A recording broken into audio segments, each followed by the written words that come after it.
ভারতের মেজাজ খারাপ, পাতলা পায়খানা হয়ে গেছে। ওর ও যে কোনো মূল্যে ইউনূস সরকারকে নামাবে। ইউনূস সরকার একদিন থাকলেই ওর প্যাডের মধ্যে মনে হয় যেন প্রতিদিন কামড় দেয়, আসলে লেট্রিন দৌড়ায়। এর জন্য ওর টেনশন হলো কতক্ষণে ইউনূস সরকারকে নামাতে পারে। মাথা পুরা খারাপ। নবী ইব্রাহিম আলাইহিসসালাতু ওয়াসসালাম তার স্ত্রী সারা আলাইহিসসালাতু ওয়াসসালামকে নিয়ে মিশরে গেছিলেন। হযরত সারা আলাইহিসসালাতু ওয়াসসালাম খুব আকর্ষণীয় সুন্দরী রমণী ছিলেন, খুবই চেহারাওয়ালা। মিশরের প্রেসিডেন্ট তাকে দেখে আকৃষ্ট হয়ে গেছে, লোলক দৃষ্টি তার দিকে তাকাইছে। সারা আলাইহিসসালাতু ওয়াসসালাম খুব আল্লাহওয়ালা ছিলেন, আল্লাহর ওলি ছিলেন। এই আমাদের দেশের পতিতা না, এই নারীবাদী না, কুলাঙ্গান না, এ ছিলেন খুব আল্লাহওয়ালা। নারীবাদী না যৌনবাদী, কথা কয় না। নারীবাদী লাগবে কেন? তা পুরুষবাদী কারা? যদি নারীবাদী লাগে তাহলে পুরুষবাদী লাগবে না? যদি নারী অধিকারের জন্য আইন হয় তা পুরুষ অধিকারের জন্য আইনের দরকার আছে নাই? যদি নারীরা নির্যাতিত হয় তা পুরুষরা কি নির্যাতিত হয় না? এই বৈষম্য কেন? নারী আবার পুরুষ আলাদা কেন? আবার অধিকারের জন্য ভিন্ন আইন করতে হবে কেন? যারা জুলুম করবে তাদের বিরুদ্ধে আইন, চাই সে নারী হোক চাই যে জালেম তার বিরুদ্ধে। সহজ কথা, সহজ কথা। কিন্তু আমাদের দেশে সব জায়গায় বৈষম্য। অবশ্য ব্যাপারটা হলো ভারতের মেজাজ খারাপ, পাতলা পায়খানা হয়ে গেছে। ওর ও যে কোনো মূল্যে ইউনূস সরকারকে নামাবে। ইউনূস সরকার একদিন থাকলেই ওর প্যাডের মধ্যে মনে হয় যেন প্রতিদিন কামড় দেয়, আসলে লেট্রিন দৌড়ায়। এর জন্য ওর টেনশন হলো কতক্ষণে ইউনূস সরকারকে নামাতে পারে। মাথা পুরা খারাপ। ভারতের জানে ইউনূস সরকারের নামাবার পদ্ধতি কি। এর জন্য নারীবাদীকে সামনে নিয়ে আসছে। যদি নারীবাদীরা সামনে যায়, ইউনূসবাদী পিছনে চলে যাবে। পিছনে বোঝেন নাই? সরকার থেকে নেমে যাবে। এই জন্য নারীবাদীদেরকে সামনে নিয়ে আসে। কি আইন করতে চায়? আইনটা করতে চায় সবাই যেন জেনার মধ্যে লিপ্ত হতে পারে, অপকর্মের মধ্যে লিপ্ত হতে পারে। কি আইন করতে চায়? সম্পত্তি যেন সবাই সমান অধিকার ভোগ করতে পারে। যে সমস্ত আইন করছে, জানোয়াররাও এত স্বাধীন না, জানোয়াররাও এত আইনের মধ্যে নাই। সব কোরআন হাদিস সামাজিক কৃষ্টি কালচারের বাহিরে সব আইন। তার মানে হলো পুরুষ এবং মহিলাদের মধ্যে সংঘর্ষ সৃষ্টি করে এই সমাজকে ধ্বংস করতে চায়। পুরুষও যেরকম খারাপ আছে, মহিলাও সেরকম। উভয় খারাপের বিরুদ্ধে আমরা, উভয় ভালোর পক্ষে আমরা। আলহামদুলিল্লাহ নাহমাদুহু ওয়া নাস্তাঈনুহু ওয়া নাস্তাগফিরুহু ওয়া নাউযু বিল্লাহি মিন শুরুরি আনফুসিনা মান ইয়াহদিল্লাহু ফালা মুদিল্লা লাহু ওয়া মান ইউদ্লিলহু ফালা হাদিয়া লাহু ونشهد أن لا إله إلا الله وحده لا شريك له ونشهد أن محمدا عبده ورسوله أما بعد أعوذ بالله من الشيطان الرجيم بسم الله الرحمن الرحيم يا أيها الذين آمنوا صلوا عليه وسلموا تسليما اللهم صل على سيدنا حبيبنا صلى الله عليه وسلم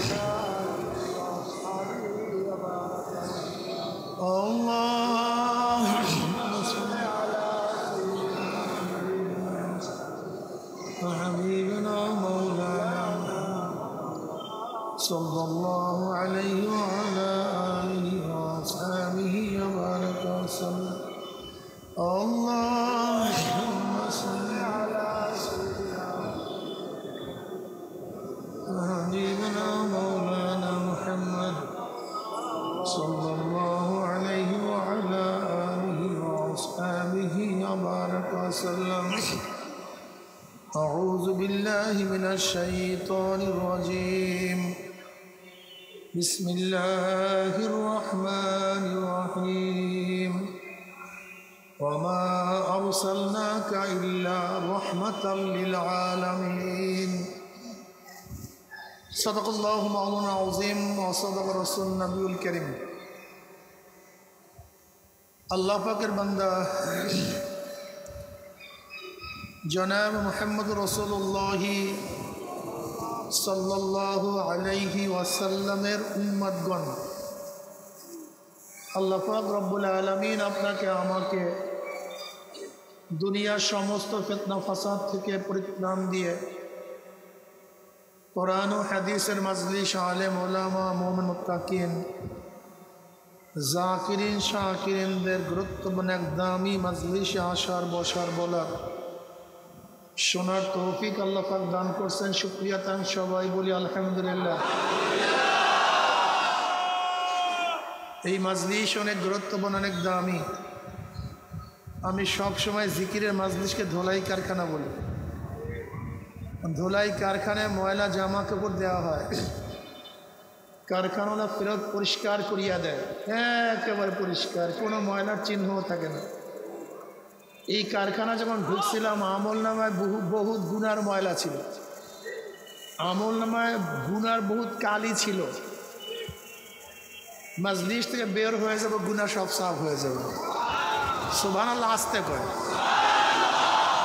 গুনাহ সাফ হবে কিভাবে? এই যে একবার সুবহানাল্লাহ পড়ছেন, পড়ার সাথে সাথে আমল নামায় 1000 নেকি লেখা হয়ে গেছে, 1000 গুনাহ ঝরে গেছে। ইন্নাল হাসানাতি ইউযহিবনাস সাইয়্যাত, নেকি গুনাহকে মিটায়া দেয়। নেকি ইউযহিবনার তর্জমা কি, তাহকিক কি, তাফসীর কি? ইউযহিবনাস সাইয়্যাত, নেকি গুনাহকে এইভাবে মিটায়া দেয়, মনে হয় ব্যক্তি কোনোদিন গুনাহ করেই নাই, এইভাবে মিটায়া দেয়। যেরকম ময়লা পানির মধ্যে, পাত্রের মধ্যে বারবার স্বচ্ছ পানি ঢালতে ঢালতে এক সময় দেখবেন ময়লা বলতে কিছু নেই, সব পাক নাকি ভাই? এই ধরনের বোতলের মধ্যে যদি ময়লা পানি, আপনি যদি বারবার স্বচ্ছ পানি, পরিষ্কার পানি ঢালতে থাকেন, এক সময় কি দেখবেন? ময়লা সব বের হয়ে গেছে। ইন্নাল হাসানাতি ইউযহিবনাস সাইয়্যাত, যদি আমল নামার মধ্যে শুধু ন্যাক ঢুকাইতেই থাকেন, একদম দেখবেন সমস্ত গুনাহ বের হয়ে গেছে। বাইরের মাইক বাড়াইছো কেন? ওইটা নাড়াচাড়া করে কে? বাইরের মাইক কমায় দাও, সাউন্ড বক্স বাড়ায় দাও, বাইরের মাইক কমাও। এই মাজলিস অনেক গুরুত্বপূর্ণ, অনেক দামি। দামি ব্যক্তিকে গাডা বনের ব্যবস্থা করা হয়। দামি ব্যক্তির আলোচনা সব জায়গায় ছড়িয়ে পড়ে। দামি ব্যক্তিদের উপরে আতর, গোলাপ, ফুল ছিটাতে থাকে। আপনারা দামি হওয়ার কারণে গোটা এরিয়া কি ফেরেশতারা ঘিরিয়া বলে, অনবরত আল্লাহ রহমত এবং সাকিনা বর্ষণ করতেছেন। আপনাদের আলোচনা খোদ আল্লাহ নিজেই শুরু করেছেন। লা ইয়াকুদ কওমুন ইয়াসকুল্লাহ তাআলা ইল্লা হাফাতুমুল মালাইকা ওয়া গাশিয়াতুমুর রাহমা ওয়া নাযালাত আলাইহিমুস সাকিনা ওয়া যাকারুল্লাহ ফি মান ইনদাহু রাহু মুসলিম। সংক্ষিপ্ত বয়ান করব, খুব খেয়ালের সাথে কথা শোনা চাই, খুব খেয়ালের সাথে। গোটা দুনিয়া কিয়ামত হয়ে যাক, কিন্তু আমার খেয়াল বয়ানের দিকে, ঠিক আছে ইনশাআল্লাহ?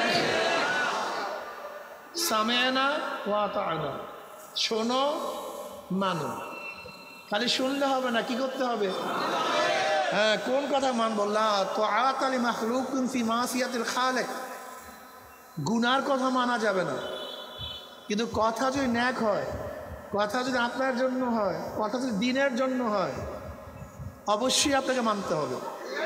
কি কথা ঠিক না?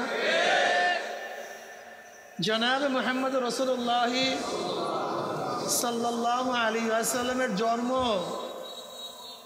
570 ঈসাই সালে। কত? নবী ইব্রাহিম আলাইহিস সালাতু ওয়াস সালামের সন্তান ইসমাঈল আলাইহিস সালাতু ওয়াস সালামের বংশে।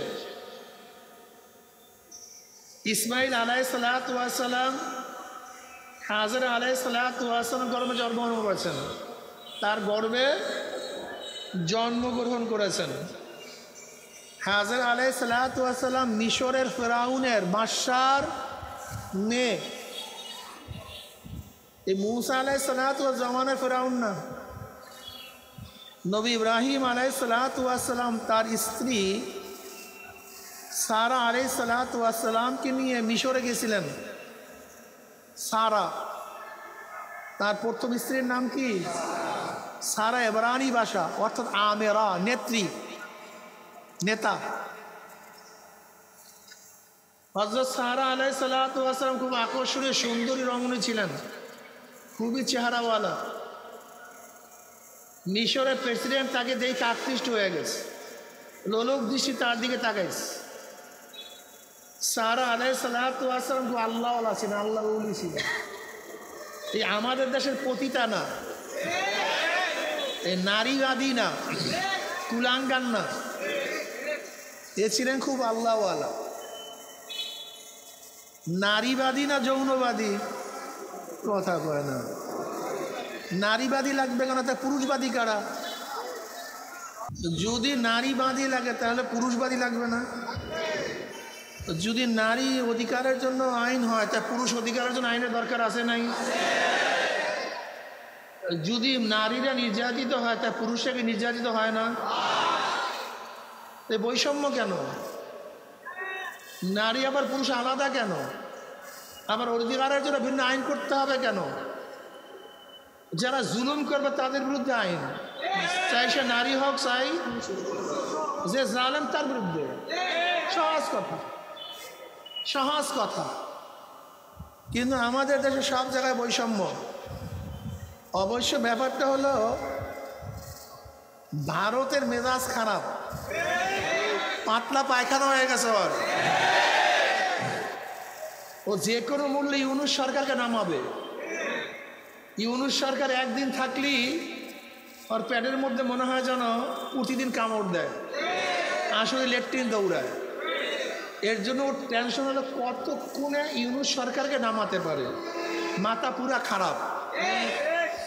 ভারতের জানে ইউনূস সরকারকে নামাবার পদ্ধতি কি। এর জন্য নারীবাদীকে সামনে নিয়ে আসছে। যদি নারীবাদীরা সামনে যায়, ইউনূসবাদী পিছনে চলে যাবে। পিছনে বোঝেন নাই? সরকার থেকে নেমে যাবে। এই জন্য নারীবাদীদেরকে সামনে নিয়ে আসে। কি আইন করতে চায়? আইনটা করতে চায় সবাই যেন জেনার মধ্যে লিপ্ত হতে পারে, অপকর্মের মধ্যে লিপ্ত হতে পারে। কি আইন করতে চায়? সম্পত্তি যেন সবাই সমান অধিকার ভোগ করতে পারে। যে সমস্ত আইন করছে, জানোয়াররাও এত স্বাধীন না। জানোয়াররাও এত আইনের মধ্যে নাই। সব কোরআন হাদিস, সামাজিক কৃষ্টি কালচারের বাহিরে সব আইন। তার মানে হলো পুরুষ এবং মহিলাদের মধ্যে সংঘর্ষ সৃষ্টি করে এই সমাজকে ধ্বংস করতে চায়। পুরুষও যেরকম খারাপ আছে, মহিলাও সেরকম। উভয় খারাপের বিরুদ্ধে আমরা, উভয় ভালোর পক্ষে আমরা। নবী আলাইহিস সালাতু ওয়াস সালামের চেয়ে মহিলাদের অধিকার দুনিয়ার কেউ দিতে পারে না, পারবে। সরদার দু আলম আলাইহিস সালাতু ওয়াস সালাম বলেছেন, আমার কাছে তিনটা জিনিস সবচেয়ে বেশি প্রিয়। কয়টা জিনিস? কার কাছে? জনাব মুহাম্মদ রাসূলুল্লাহ সাল্লাল্লাহু আলাইহি ওয়াসাল্লাম ফরমান, আমার কাছে দুনিয়ার মধ্য থেকে তিনটা জিনিস সবচেয়ে বেশি প্রিয়। নামাজ আমার কাছে খুবই প্রিয়। নামাজ আমার চোখের পুতুল, সবচেয়ে বেশি প্রিয় নামাজ। জনাব মুহাম্মদ রাসূলুল্লাহ সাল্লাল্লাহু আলাইহি ওয়াসাল্লাম যখন নামাজে দাঁড়াইতেন হাত্তা তারামা কদামাহু, এত দীর্ঘ দাঁড়ায় থাকতেন তার দুই কদম রসে ফুলিয়া যাইত। আম্মাজান আয়েশা সিদ্দিকা রাদিয়াল্লাহু তাআলা আনহা থেকে রওয়ায়াত আসছে, নবী আলাইহিস সালাতু অনেক সময় নামাজে দাঁড়ায় থাকতেন, এমনভাবে দাঁড়ায় থাকতেন মনে হয় যেন রুকুতেই যাবেন না, এক কিয়ামে রাত্র শেষ। আবার যখন রুকুতে যাইতেন মনে হয়তো তিনি রুকু থেকে উঠবেনই না, এক রুকুতেই নামাজ শেষ। যখন সেজদায় পড়তেন মনে হয় যেন সেজদার থেকে আর উঠবেন না, এক সেজদাই কারবার শেষ। তিরমিজির মধ্যে রওয়ায়াত আছে, ওয়ান মুতাররিফা নাবি ক্বালা আতাইতু নবী সাল্লাল্লাহু আলাইহি ওয়াসাল্লাম, নবীর নাম ছিল সাল্লাল্লাহু আলাইহি ওয়াসাল্লাম, ওয়া হুয়া ইউসাল্লি ওয়ালি যাওফি আজিজুকা আজিজুল মিরজাল মিনাল বুকা। সরদার দো আলম আলাইহিস সালাতু নামাজের মধ্যে এমনভাবে কান্নাকাটি করতেন, এমনভাবে কান্নাকাটি করতেন, তার কলব থেকে কলিজার থেকে কান্নার এমন আওয়াজ বের হইতো মনে হয় যেন পাতিলের মধ্যে পানি দিয়ে আবৃত করলে যেরকম গুম গুম আওয়াজ করে, এরকম কলিজার থেকে গুম গুম আওয়াজ বের হইতো। এই পড়ো, তুমি দাঁড়াও দাঁড়াও, কিছু না, যাও যাও ওই সাইডে যাও।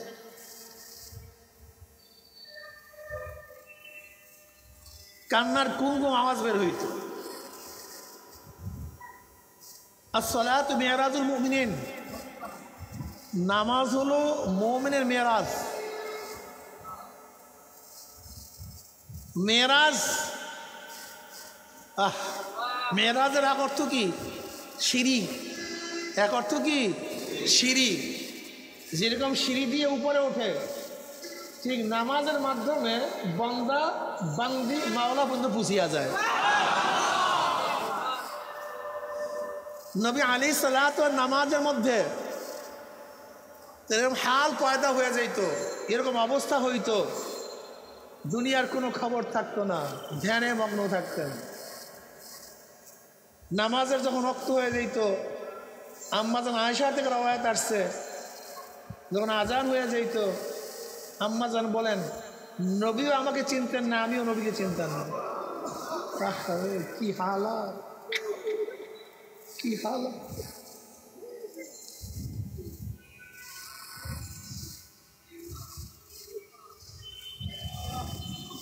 وعن أبي هريرة رضي الله عنه قال قال رسول الله صلى الله عليه وسلم قال الله عز وجل قسمت الصلاة فاتحة بيني وبين عبدي وإذا قال العبد الحمد لله رب العالمين قال الله عز وجل حمدني عبدي وإذا قال العبد الرحمن الرحيم قال الله عز وجل أثنى علي عبدي وإذا قال العبد مالك يوم الدين قال الله عز وجل مجدني عبدي وإذا قال العبد إياك نعبد وإياك نستعين قال الله عز وجل هذا بيني وبين عبدي ولعبدي ما سأل وإذا قال العبد اهدنا الصراط المستقيم صراط الذين أنعمت عليهم غير المغضوب عليهم ولا الضالين قال الله عز وجل هذا لعبدي ولعبدي ما سأل। নামাজের মধ্যে আল্লাহর সাথে বান্দার মধ্যে কথা হইতে থাকে। এ ভাই তোমার আমার নামাজ না মিয়া, এ তোমার আমার নামাজ না বিয়াকুফ। তুমি আমি নামাজ পড়ি না, নামাজের কায়া আদায় করি, নামাজের একটা চিত্র প্রকাশ করি। যেরকম মানুষের ছবির চিত্র হয় কিন্তু অরিজিনাল তার মধ্যে রুহু থাকে না, মনে হয় যেন একটা মানুষ দাঁড়ানো কিন্তু তার মধ্যে কি নাই। ঠিক আমরা নামাজের চিত্র ব্যবহার করি, নামাজের কায়া ব্যবহার করি, এই নামাজের মধ্যে অরিজিনাল রুহু নাই। রুহু সারা নামাজ, রুহু সারা নামাজ, এই নামাজের মধ্যে কিচ্ছু নেই, এই নামাজের মধ্যে কিচ্ছু নেই, রুহুবিহীন নামাজ। এই নামাজে মুক্তি পাবা না। কোন নামাজে মুক্তি পাবা? আল্লাহ পাক নিজেই বলেন কদ আফলাহাল মুমিনুন আল্লাযীনা হুম ফি সলাতিহিম খাশিউন। মাজির আগে কদ তাহকিকের জন্য, তাকিদের জন্য, কদ আফলাহা, সফল কাম হয়ে গেছে, হবে না, হয়ে কোন মুমিন? আল্লাযীনা হুম ফি সলাতিহিম খাশিউন, যেই সমস্ত মুমিনরা খুশু খুজুর সাথে নামাজ পড়ে, ভয় ভীতির সাথে নামাজ পড়ে। কদ আফলাহাল মুমিনুন আল্লাযীনা হুম ফি সলাতিহিম খাশিউন, সফল কাম হয়ে গেছে, কামিয়াব হয়ে গেছে। কোন ব্যক্তি, কোন মুমিন? যারা খুশি এবং খুজুর সাথে কি পড়ে? ইন্নাস সালাতা তানহা আনিল ফাহশাই ওয়াল মুনকার ওয়ালা যিকরুল্লাহি, তোমার আমার নামাজ গুনার কাজ থেকে ফিরাবে না। ওয়ালা যিকরুল্লাহি আকবার, ওয়ালা যিকরুল্লাহি আছে স্মরণ নামাজের মধ্যে। তাকবীর তাহরিমার থেকে সালাম ফিরে বারাক পর্যন্ত কোনো স্মরণ আছে? এই নামাজে কিভাবে গুনার থেকে ফিরাবে? হ্যাঁ, আল্লাহ পাক কি বলছিলেন না, আকিমিস সালাতা লিযিকরি, নামাজ কেন কায়েম করো? আমার জিকিরের জন্য। নামাজ কায়েম করার মাকসাদ হল আল্লাহ পাকের স্মরণ। নামাজ কায়েম করার উদ্দেশ্য আল্লাহ পাকের জিকির, আল্লাহ পাকের ধ্যান, আল্লাহ পাকের খেয়াল। অথচ তোমার তাকবীর তাহরিমা থেকে শুরু করে সালাম ফিরাবার আগ পর্যন্ত একবারও তো আল্লাহর ধ্যান খেয়াল হয় নাই। কি নামাজ পড়ছো তুমি? উদ্দেশ্য তোমার বেহাল। সবচেয়ে বড় সমস্যা জানেন, আমাদের দেশে লামুজাহাবিরা ওই নামাজের চিত্রকে ঠিক করার জন্য সারাদিন গল্প গুজব করে, অথচ নামাজের রুহ ঠিক করার জন্য কোনো বয়ানই নাই, কোনো আলোচনাই নাই। হাত মারবো কি মারবো না, বুকে বাঁধবো না নিচে বাঁধবো, কেরাত পড়বো কি পড়বো না, তুমি যা শিক্ষা দাও এটা তো হিন্দুরাও পারে। আশ্চর্য হয়ে গেছেন। হ্যাঁ, কুমিল্লা ক্যান্টনমেন্টে 35 বছর ইমামতি করছে কে? এক হিন্দু। 35 বছর, 1-2 দিন না, 35 বছর। তার নামাজের কায়া ঠিকই ছিল, রুকু সাজদা কেরাত সব ঠিক ছিল, কি ছিল না? রুহু ছিল না। দেখছো 13 বছর একজন খ্রিস্টান ইমামতি করছে, কয় বছর? নামাজের কায়া কিন্তু রুহু। তুমি যেইটা শিক্ষা দাও, শিক্ষা দেওয়ার জন্য তাকিদ দাও, এটা তো জরুরি। কায়া ছাড়া রুহু আসবে না।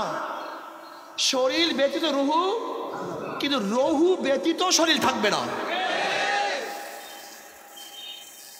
তুমি যেই জিনিস শিক্ষা দাও এটা জরুরত, লেকিন যে রুহু ছাড়া দেহ পচিয়া যাবে, দেহ নষ্ট হয়ে যাবে, সেই রুহুর খবর কার মধ্যেই নাই, কোনো আলোচনাই নাই, কেউ মানতেই চায় না। না আলেমদের মধ্যে আছে, না মুহাদ্দিসদের মধ্যে আছে, না মুফতিদের মধ্যে আছে, না পীরের মধ্যে আছে। আমাদের আলেমদের নামাজ দেখলো তো আলহামদুলিল্লাহ, যদি ইস্তারি করার মার দেয়া জামা থাকে দেখছেন, আর কানিফারা মার দেয়া যদি জামা থাকে তো নামাজের খেয়াল দেখছেন, এরকম আস্তে জামাটা সরাইয়া দেয় যেন ওর নামাজের দিকে খেয়াল না জামার দিকে খেয়াল। কি যে করবে, এরকম করে পিছন দিয়ে জামাটা উল্টে দেয়, কেমন কেমন করে। নামাজ পড়ে না, জামার দিয়ে খেয়াল। কেউ টুপির ভাঁজ ভাঙ্গিয়া যায়। বর্তমানে আলেমরা তো পাগড়ি পরা বাদ দিয়ে দিয়েছে টুপির ভাঁজ ভাঙ্গিয়া যাবে এর জন্য। কোন আলেমরা সবাই সুন্নাত জাহের করে, সুন্নাত জিন্দা করে, পাগড়ির সুন্নাত সবাই বাদ দিয়ে দিয়েছে। নামাজের মধ্যে পাগড়ি বান্ধান না বান্ধে ইখতিলাফ তুমি করতেই পারো না। নামাজের মধ্যে নবী আলাইহিস সালাতু ওয়াস সালাম মাথায় পাগড়ি ছিল, তুমি বলতে পারো পাগড়ি কি নামাজের সুন্নাত? না, সব সময় সুন্নাত, সব সময় সুন্নাত। কি কথা ঠিক না? সব সময় সুন্নাত তুমি পড়ো সব সময়, কিন্তু নামাজের ইখতিলাফ করিয়া পাগড়ি বাঁধতেছো কেন? বুখারী মুসলিম সহ সমস্ত হাদিসের মধ্যে নবী আলাইহিস সালাতু ওয়াস সালাম পাগড়ির কথা আসে নাই, তিনি পাগড়ি বাঁধেন নাই। তা পাগড়ির বাঁধো না কেন? ঢাকার আলামায়ে কেরাম থাকলে পাগড়ি, হ্যাঁ, সব মহিল সুন্নাত, সব সুন্নাতকে জিন্দা করি, অথচ পাগড়ি নেই কেন? পাগড়ি থাকবে না কেন? এটা লেবাসুত তাকওয়া, সমস্ত ফেরেশতারা দুনিয়াতে আসছে পাগড়ি বান্ধিয়া।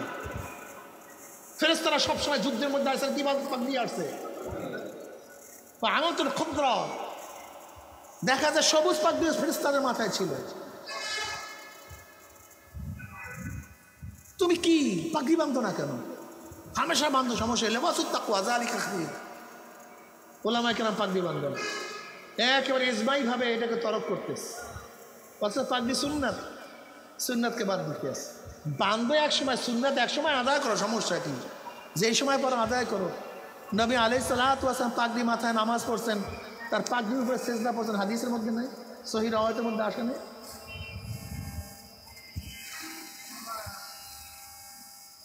যাই হোক, নামাজের রুহ আমাদের মধ্যে নাই।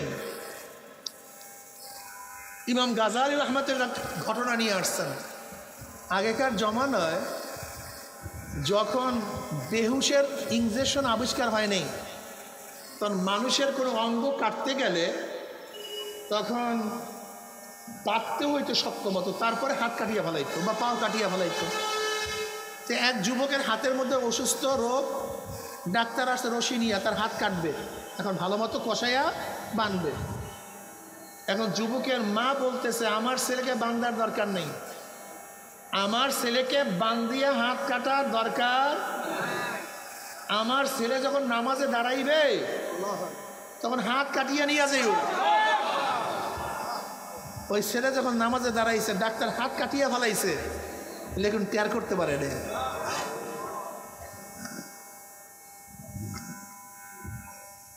এত সহজ নাম তা'বুদাল্লাহ কাআন্নাকা তারাহু ফাইন লাম তাকুন তারাহু ফাইন্নাহু ইয়ারাক। ওমাল ইহসান ইয়া রাসূলুল্লাহ, ইহসান কি জিনিস? হাদিস জিবরাইল, সমস্ত হাদিসের কিতাবের মধ্যে রওয়ায়াত আছে, সহিহ হাদিসগুলির মধ্যে রওয়ায়াত আছে। ওমাল ইহসান ইয়া রাসূলুল্লাহ, ইহসান কিসের থেকে? হুসনুন থেকে। ইহসান হুসনুন থেকে অর্থ কি? কোনো জিনিস সুন্দরভাবে যথাযথভাবে তার অনুযায়ী আদায় করার নাম ইহসান। ওয়ামাল ইহসান ইয়া রাসূলুল্লাহ, ইহসান কি জিনিস ইয়া নবী আল্লাহ? নবী আলাইহিস সালাতু ওয়াস সালাম কি বলেন? তা'বুদাল্লাহ কাআন্নাকা তারাহু ফাইন লাম তাকুন তারাহু ফাইন্নাহু ইয়ারাক। তুমি এমন ভাবে ইবাদত করো মনে হতে আসো কাআন্নাকা তারাহু। যদি হালাত পয়দা না হয়, খেয়াল করো মাওলা তোমাকে দেখতে আছে। তাসাউফের ভাষায় একটার নাম মুশাহাদা আর একটা নাম মুরাকাবা। মুশাহাদা মানে দেখছে একেবারে হাজির আল্লাহর সামনে, আর একটা হলো মুরাকাবা, ধ্যান। এর নাম তাসাউফ। তাসাউফ সফুফুন থেকে অতি পরিষ্কার, কলবকে পশুক সফুন কলবে মকফি, পরিষ্কার, অতি পরিষ্কার। তাসাউফ শব্দ আসছে সফুন থেকে, কলবে মকফি মানে অন্তরকে পরিষ্কার করা, অন্তরটাকে কলস মুক্ত করা, গুনাহ মুক্ত করা, ধ্যান খেয়াল আমার মাওলার দিকে রাখা। যে জন্য নবী রাসূলগণ দুনিয়াতে আসছেন। আন তা'বুদাল্লাহ কাআন্নাকা তারাহু ফাইন লাম তাকুন তারাহু ফাইন্নাহু ইয়ারাক। হযরত ঈসা আলাইহিস সালাতু ওয়াস সালাম আর ইয়াহইয়া আলাইহিস সালাতু ওয়াস সালাম দুইজন খালাতো ভাই ছিলেন, দুইজন খালাতো ভাই। ঈসা আলাইহিস সালাতু ওয়াস সালাম, ইয়াহইয়া আলাইহিস সালাতু ওয়াস সালাম দুইজন পাশাপাশি বাজারের মধ্যে হাঁটতে আছেন। হঠাৎ ইয়াহইয়া আলাইহিস সালাতু ওয়াস সালামের সাথে কোন এক মহিলার ধাক্কা লাগছে। ঈসা আলাইহিস সালাতু ওয়াস সালাম বললেন, তোমার কি খেয়াল নাই যেটা মেয়ের সাথে ধাক্কা লাগছে? তখন ইয়াহইয়া আলাইহিস সালাতু ওয়াস সালাম, আল্লাহর কসম কার সাথে আমার কোনো ধাক্কা লাগছে আমি জানি না, এক মুহূর্ত যে মাওলার থেকে আমার খেয়ালকে ফিরায় রাখি তাহলে মনে হয় যেন আমি কিছু না। তারা হাঁটে চলে সবসময় মাওলার দিকে খেয়াল রাখে।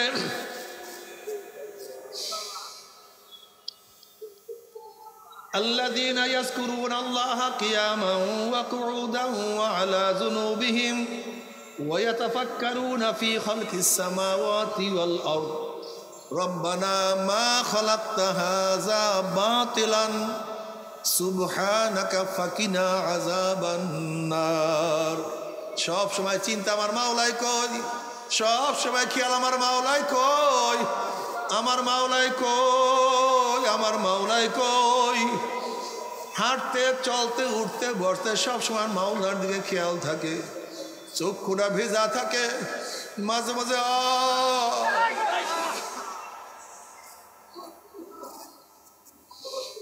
যেরকম আল্লাহ কালামে পাকের মধ্যে ফরমান আলাম ইয়ানিল্লাযীনা আমানু আন তাকশা কুলুবুহুম লিযিকরিল্লাহ।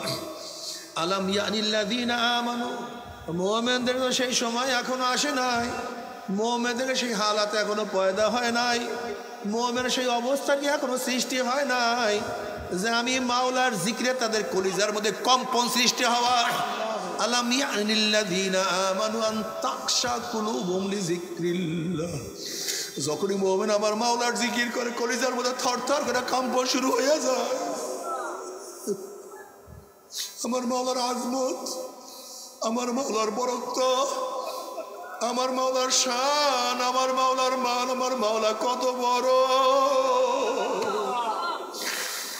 আল্লাহু আকবার, আল্লাহু আকবার।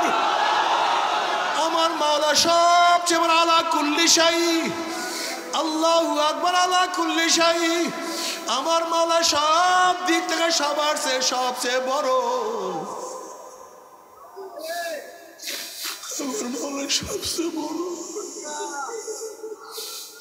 আমার মাওলা সবচেয়ে বড়। গুনাহ মাফ করার দিক থেকে আমার মাওলা বড়, রহমতের দিক থেকে আমার মাওলা সবচেয়ে বড়, রিজিকের দিক থেকে আমার মাওলা,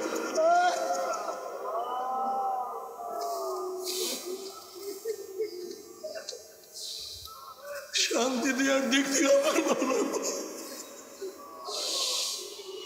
আমার মাওলা তুমি, তুমি।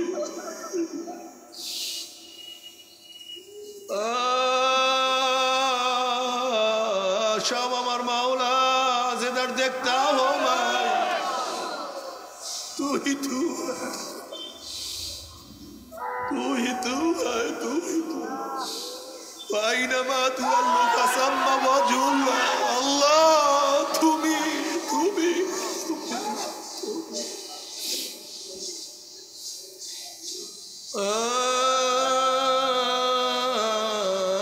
खुदा मुझसे मुझको दूर कर,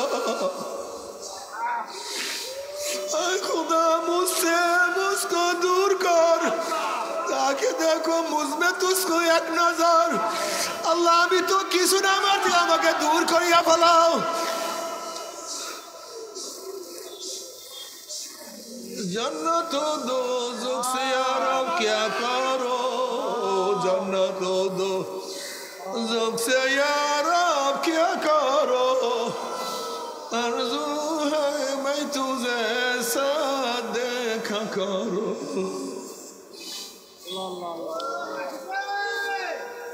बात दोज़ख जन्नत आस्ताए दरूबा, मैं तो जन्नत दोज़ख आस्ताए ज़ाफ़िज़।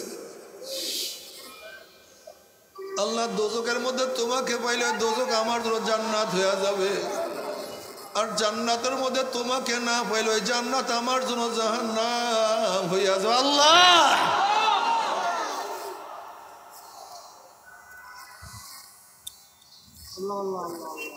दिल दे तू उसको दे जो साहिब दिलदार है, दिल दे तू उसको दे जो साहिब दिलदार है, बेदिलू से दिल लगाना जिंदगी बर्बाद है। যদি ভালোবাসতিস আমার মাওলাকে ভালোবাসো, যদি দিল দিতিস আমার মাওলাকে দিল দিয়া, ত্যাগ যদি করতিস আমার মাওলার জন্য ত্যাগ করো।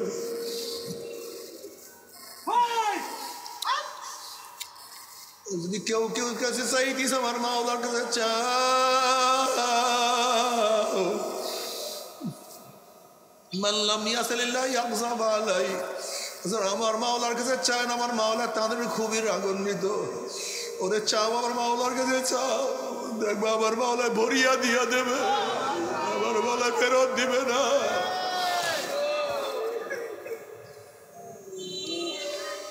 আমার মাওলা ডাক বলে কুলিয়া ইবাদিয়াল্লাযীনা আসরাফু আলা আনফুসিহিম লা তাকনাতু মির রাহমাতিল্লাহ ইন্নাল্লাহা ইয়াগফিরুয যুনুবা জামিআ। বান্দা, ওরে বান্দা, ওরে বান্দা, আমার যুবক বাবারা, মুরব্বী বাবারা, মাওলার সাথে প্রেম করার মধ্যে কি যে মজা, মাওলার মধ্যে মাওলার সাথে ভালোবাসার মধ্যে কি যে মজা। তোমরা জানো জুলাইখা আলাইহিস সালাতু ওয়াস সালাম ইউসুফ আলাইহিস সালাতু ওয়াস সালাম প্রেমে পড়ে সব কিছু ধ্বংস করিয়া ফেলাইছে। বাদশাহী রাজা তো স্বর্ণ মুদ্রা গয়না, আমার ইজ্জত রূপ কিছু নাই। সারাদিন ইউসুফ ইউসুফ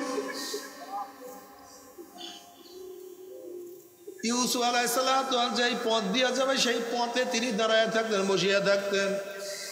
যদি কেউ বলতে তোমার ইউসুফকে আমি দেখছি, অমনি স্বর্ণ মুদ্রা দিয়া দিতেন। ইউসুফের শৈলের ঘেরান পাওয়ার জন্য মাসকে মাস পথের মধ্যে দাঁড়ায় থাকতেন। তার পায়ের আওয়াজ, গলার শব্দ শোনার জন্য কানকে কত সজাগ রাখতেন, নাককে কত সচেতন রাখতেন। ইউসুফ ইউসুফ করতে করতে কাঁদতে কাঁদতে অন্ধ হয়ে গেছে, চেহারা বিবর্ণ হয়ে গেছে। তার দোয়া মাওলায় কবুল করি। আমার মাওলা পাক রব্বুল আলামিন আবার 16 বছরের যুবতী বানায়া দিছে। আল্লাহ পাক রব্বুল ইউসুফ আলাইহিস সালাতু ওয়াস সালামের জন্য তাকে কবুল করিয়া ফেলাইছে।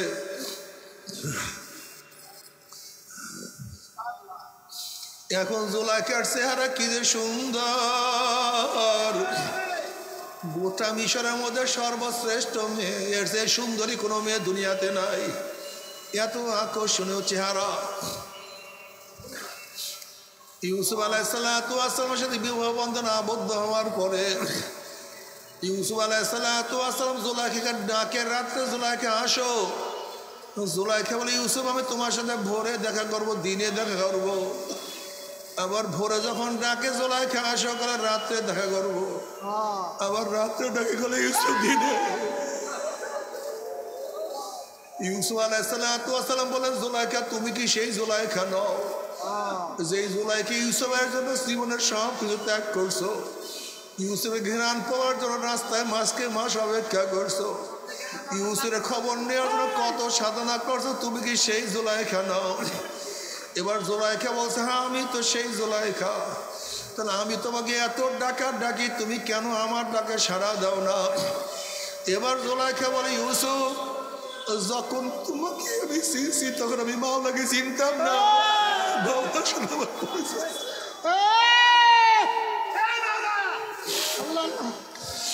যখন আমি মাসুকে হাকিকের সাথে আমার পরিচয় ছিল না, আমি তখন তোমাকে মোহাব্বত করছি, ভালোবাসছি। ইউসুফ এখন যখন আমি মাওলার পরিচয় পাইয়া গেছি, আমার এই কলমের মধ্যে, আমার অন্তরের মধ্যে আমার মাওলা ছাড়া কিছু নাই। মাওলা ছাড়া কোনো মোহাব্বত নাই, মাওলা ছাড়া কোনো ভালোবাসা নাই। এখন আমি যেখানে থাকি, যখন থাকি, শুধু মাওলা হারারাকে দপ্তরি ইসমারে ফাতে কের দেগা।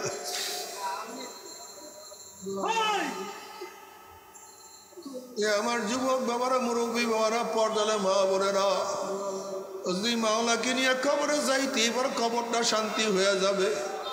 মাওলাকে নিয়ে কিয়ামতের মধ্যে উঠতেই পর কিয়ামতের ময়দানে সে নিচে মাওলা জায়গা দিয়ে দিবে। আমার মাওলা তোমাকে আমাকে পুলসরাত পারি দেওয়ার ব্যবস্থা করিয়া দেবে। আর যদি মাওলাকে না নিয়ে কিয়ামতের ময়দানে উঠো, ধাক্কা দিয়া সূর্যের গরমের নিচে ফালাইয়া দিবে।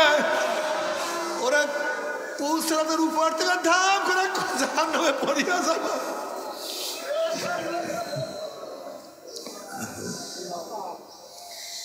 70 বছর পর্যন্ত আগুনের নিচে যাইতেই থাকবা, যাইতেই থাকবা। বাবারে সহ্য করতে পারবি? ওই আযাব তো কেউ সহ্য করতে পারবো না। আল্লাহ আল্লাহ তুমি আমাদের সবাইকে মাফ করিয়া দাও। তবে মুমিন মুসলমান বলতে সবাই মনে চায় গুনার থেকে ফিরিয়া নেক আমল করিয়া মাওলার জান্নাতে সবাই যাইতে মনে চায়। গুনাহ নিয়ে মাওলার জাহান্নামে কাউরি কিন্তু যাইতে মনে চায় না। কিন্তু কেনই বা আমরা নেক আমল করতে পারি না, কেনই বা গুনার কাম ছাড়তে পারি না? এর মূল কারণ হলো আপনার এবং আমার নফস এবং শয়তান লাগিয়া রয়েছে। এই নফস এবং শয়তান থেকে ফেরার জন্য যে কোনো একজন হক্কানি আল্লাহর ওলির হাতে হাত দিতে হবে রে বাবা। খবরদার, বর্তমান জামানায় পীর মুরিদের নামে ভেজাল, ব্যবসা, দলাদলি, হিংসা, হাসাদের পরিণত হয়ে গেছে। সমস্ত আল্লাহর ওলির একমত, যেই পীরের 5 জন মুরিদের মধ্যে কম পক্ষে 3 জনকে দেখবা আলহামদুলিল্লাহ সুন্নাত মাফিক আমল আখলাক মজবুত হয়ে যাইতে আছে, গুনার কাম ছাড়তে আছে, নেকের আমল ধরতে আছে, কলব নরম হইয়া চোখে পানি আসতে আছে। বিরিক্ষতর নাম কি, ফলে পরিচয়। আমি চরমোনাই বুঝি না, চরমোনার দাওয়াত প্রশংসা প্রচার প্রসার করার জন্য আসি নাই রে বাবা। চরমোনায় যাওয়ার তোমার কোনো দরকার নাই, কোনো দরকার নাই, কোনো দরকার নাই। তুমি যার কাছে গিয়া পারো গুনার কাম ছাড়ো, নেকের আমল ধরো, কলব নরম করিয়া চোখে পানি নিয়ে মাওলার কবরে যাইও। যেরকম দুনিয়ার ঘরে আগুন লাগলে পানি ছাড়া নিবানো যায় না, ঠিক তদ্রুপ তোমার এবং আমার গুনার দ্বারা যে জাহান্নামের আগুন জ্বলিয়া রয়েছে, চোখের পানি ও ছাড়া কিন্তু জাহান্নামের আগুন নিবানো সম্ভব না। আমার জন্য দোয়া আছে, আমিও দোয়া করি, সবাই সবার জন্য প্রাণ খুলিয়া দোয়া করো, যেন কিয়ামতের ময়দানে গলাগলি বাঁধিয়া মনে একসাথে জান্নাতে যাওয়ার তৌফিক দিয়া দেয়। আল্লাহুম্মা আমিন।